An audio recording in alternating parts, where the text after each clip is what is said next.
Halo teman-teman, kenalkan nama saya Aprila Jessica Alut dari kelas 2024D, Program Studi Pendidikan Guru Sekolah Dasar.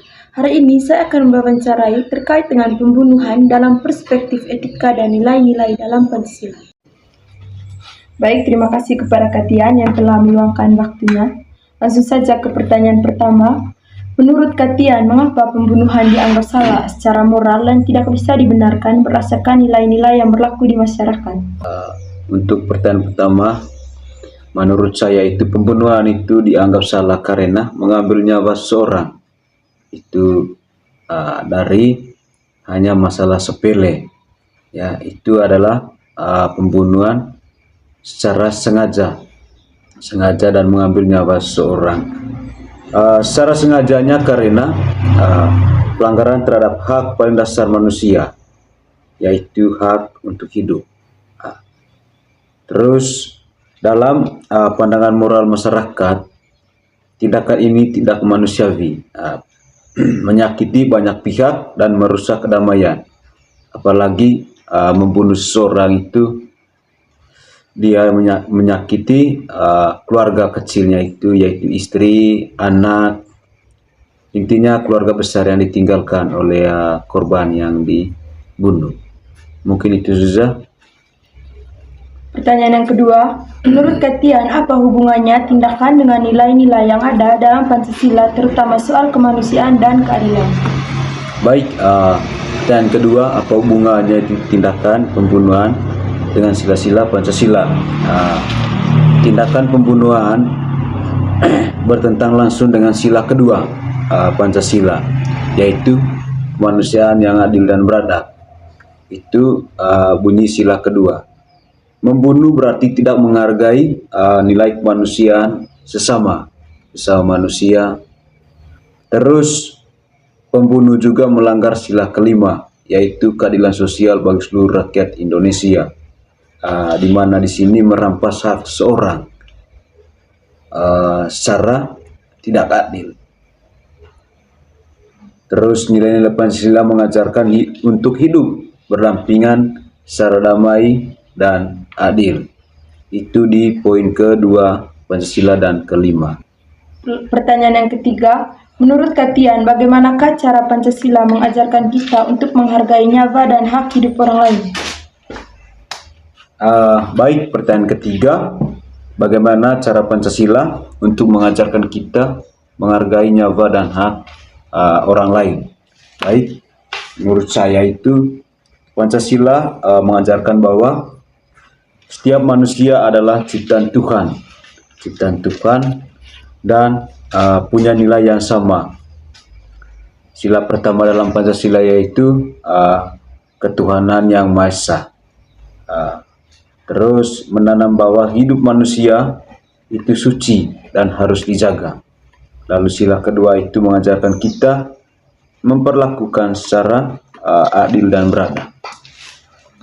Mungkin itu, lanjut.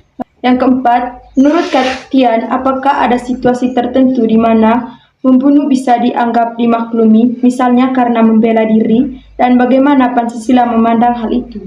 Baik, pertanyaan keempat, dalam hukum dan etika ada keadaan luar biasa seperti membela diri yang mengancam nyawa seseorang dari masalah sepele atau masalah keluarga, di mana tindakan membunuh bisa dipahami sebagai upaya menyelamatkan diri. Contohnya dari kasus tanah, ada yang saling membunuh biarpun adik kakak, ya, karena satu orangnya itu mau menyelamatkan diri, akhirnya mereka salah satunya harus mati. Terus hal ini juga sesuai dengan aturan hukum dan tidak dilakukan secara berlebihan. Pancasila tetap menjunjung tinggi nilai kemanusiaan. Namun pembunuhan dengan niat jahat tetap tidak bisa dibenarkan karena itu adalah kasus perencanaan untuk membunuh seseorang.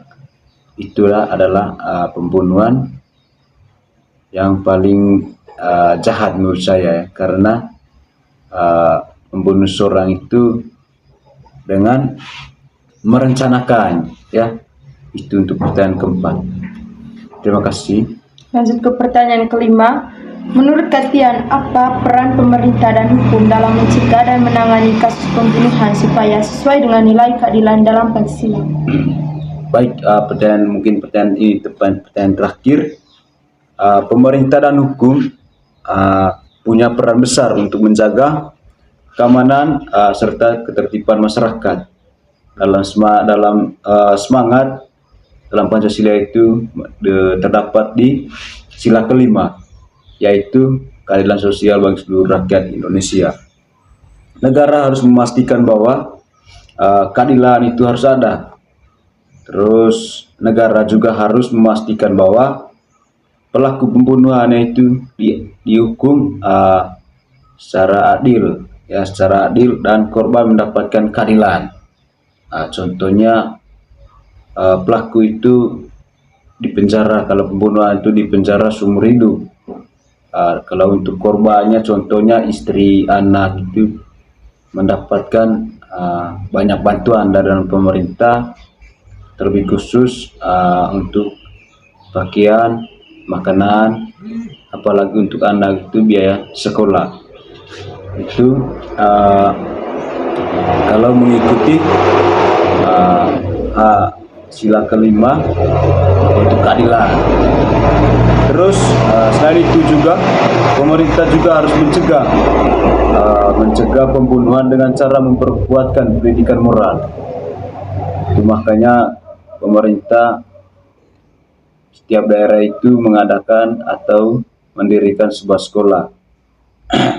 Terus menegak hukum dan menjaga kesejahteraan masyarakat agar tidak ada alasan ekonomi atau sosial yang mendorong orang untuk membunuh. Itu yang berkaitan dengan peran pemerintah. Pemerintah juga harus melihat atau mencari tahu secara detail itu masalah apa ya, mereka langsung terjadi pembunuhan. Apakah masalah tanah atau apalagi sampai salah satunya itu mati dan meninggalkan keluarga kecil, contohnya istri dan anak-anak.